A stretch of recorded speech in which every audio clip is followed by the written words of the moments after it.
lecture de la première moitié du mois de septembre. Si vous me suivez sur les réseaux sociaux, vous avez dû remarquer que le mois de septembre n'a pas été très productif pour ma part, du moins en tout cas le début. J'ai eu beaucoup de mal à me plonger dans un livre et surtout à en finir un seul. Finalement, j'ai réussi et je compte bien vous les présenter. Dans ce point lecture, vous découvrirez mon avis sur D'autres gens de Martin Ami aux éditions Livre de Poche. Je continuerai ensuite avec Les Convalescentes de Michel Gazier aux éditions Point. Et je terminerai ce point lecture avec L'arme de fée, le tome 1, aux éditions Soleil Celtique. Pour commencer, donc, D'autres gens de Martin Ami m'a été envoyé en partenariat par les éditions Livre de Poche, que je remercie énormément. C'est l'histoire de Marie, une jeune fille qui se réveille amnésique et qui va chercher à comprendre ce qui lui est arrivé, ce qui s'est passé, qui sont ces gens. Elle va redécouvrir le monde en fait avec des yeux totalement innocents. Elle va chercher aussi à se retrouver et ça va être une quête d'elle-même, une quête de son ancien elle, qu'elle va redécouvrir avec des personnes qu'elle va rencontrer et qu'apparemment elle connaît. Et donc ça va être plus ou moins son histoire, la redécouverte de son monde. J'ai adoré ce livre pour la simple et bonne raison que tout est complètement flou. Et l'auteur nous emmène complètement dans l'amnésie de Marie, elle nous plonge dans cette amnésie. On a l'impression de redécouvrir le monde avec elle par ses yeux qui sont totalement innocents puisqu'elle ne se rappelle plus de rien. Elle redécouvre les gens, elle apprend à les observer, à les catégoriser. Elle va rencontrer des personnes qui n'ont pas forcément de très bonnes idées en fait. Et ce livre au final est une redécouverte plus ou moins de notre monde actuel par des yeux enfantins, si je peux appeler ça comme ça. Et j'ai beaucoup apprécié que l'auteur ne s'arrête pas simplement à la découverte superficielle du monde en fait.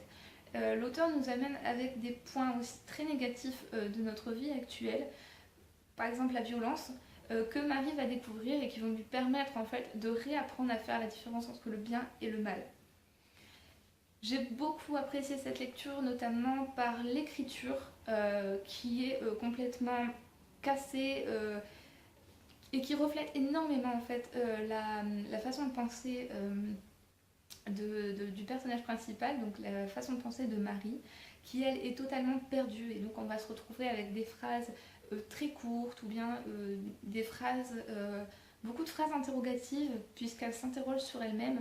Les gens l'interrogent comme si au final elle était censée connaître le monde alors qu'elle n'y connaît justement rien et qu'elle est totalement perdue.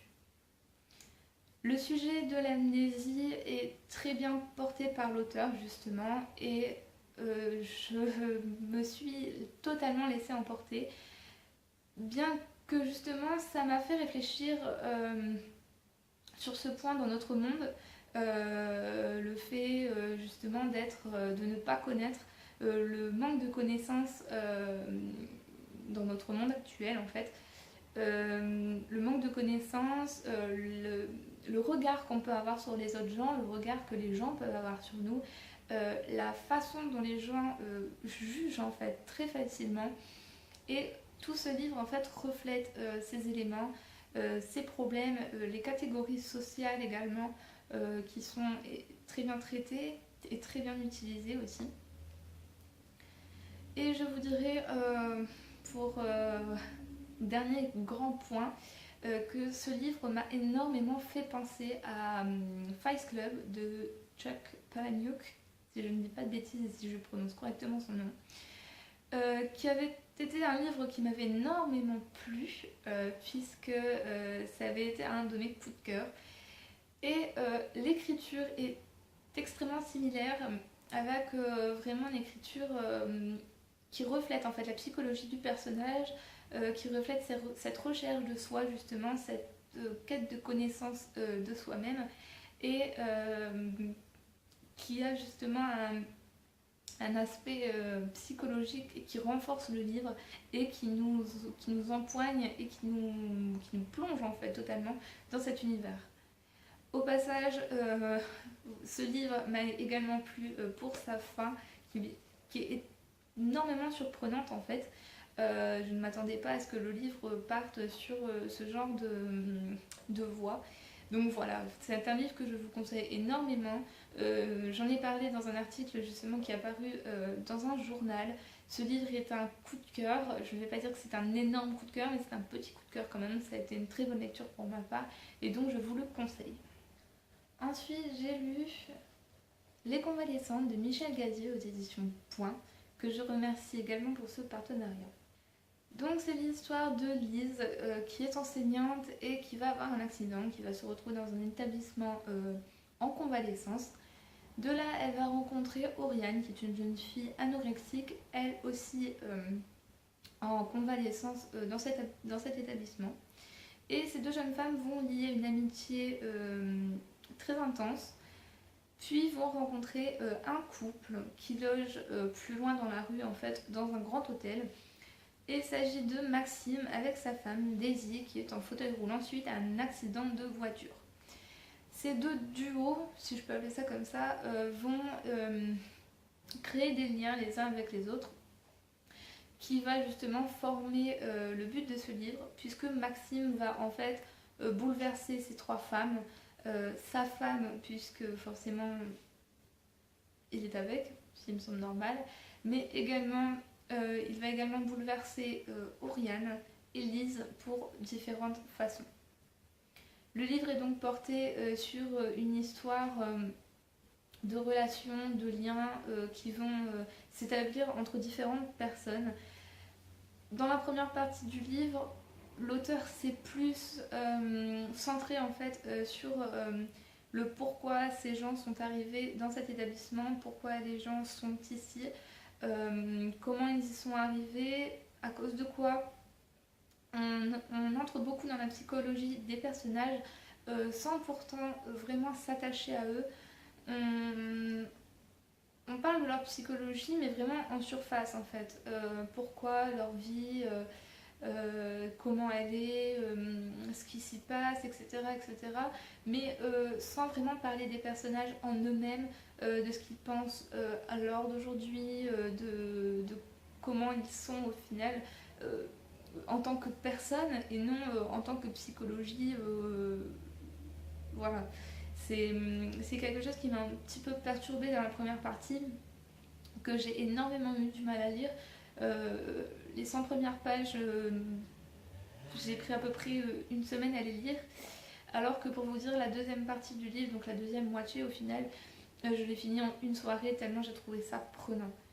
Donc la deuxième partie est beaucoup plus centrée en fait sur le lien que les personnages vont entretenir entre eux, leurs relations, ce qui va se passer.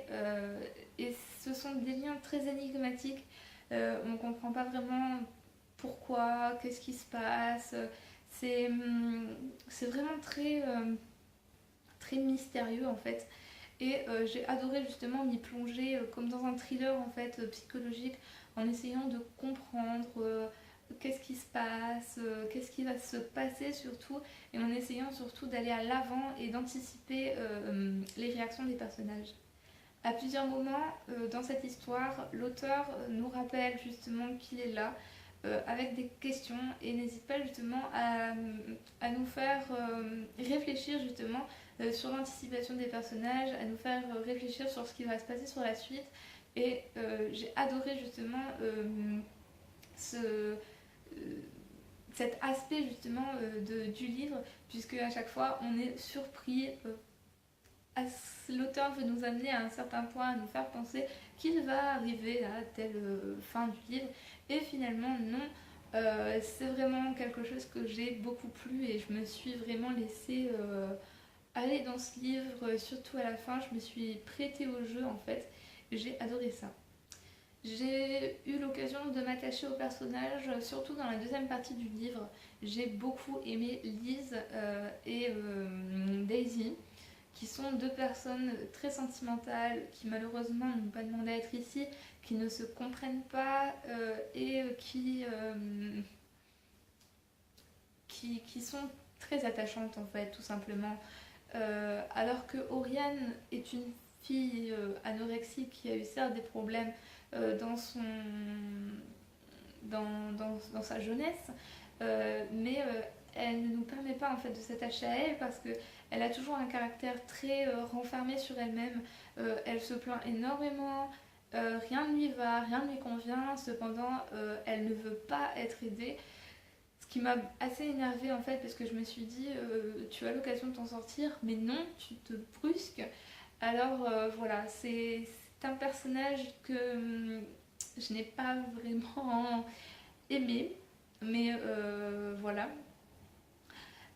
Également pour Maxime, qui est un personnage par contre là que j'ai détesté au plus haut point, simplement parce qu'il est horrible et que même si on n'en connaît presque pas sur lui, on en devine assez pour ne pas vraiment l'apprécier en fait. Donc au final, on prend beaucoup de peine pour Daisy, alors que les apparences sont trompeuses. Voilà, donc ce livre, je vous le recommande vraiment parce que c'est une très bonne lecture, notamment pour la deuxième partie qui s'est lue vraiment très très très vite. C'est presque comme un thriller psychologique en fait. Et enfin voilà, c'est un livre que j'ai énormément pris de plaisir à lire. Ensuite, ma dernière lecture qui est une bande dessinée, donc forcément vous vous doutez bien que je l'ai lue assez vite. Il s'agit donc de L'Arme de Fée, le premier tome aux éditions Soleil Celtique que ma chère Noémie de l'Entre-deux Nîmes Gartiel m'a prêté. Donc c'est plus ou moins en fait l'histoire d'une femme qui va perdre son mari qui est marin et qui va chercher à se venger. Et donc cette mort est plus ou moins due en fait à une guerre entre être dans la mer, enfin voilà, j'ai trouvé l'histoire assez complexe en fait pour le peu de pages qu'il y avait et l'enchaînement de plusieurs situations, de plusieurs endroits, comme si on était en fait dans une série ou dans un film et on est sur telle personne et juste après on repasse sur telle personne et juste après on repasse sur une autre personne. J'ai trouvé ça bien, mais je vais pas dire que c'était mal utilisé, mais c'était trop fréquent en fait pour pouvoir s'en sortir et à certains moments j'étais totalement perdue dans l'histoire. J'arrivais à certains endroits et je ne savais plus ce qui s'était passé avant, je ne savais plus à quel endroit j'arrivais. Donc voilà. À part ça, sinon l'histoire en elle-même est quand même bien, malgré qu'elle soit assez compliquée. Même si j'aurais préféré quand même avoir un peu plus comment dire, d'aspect, on va dire, féerique en fait. Parce que justement, le titre, normalement, c'est L'arme de fée.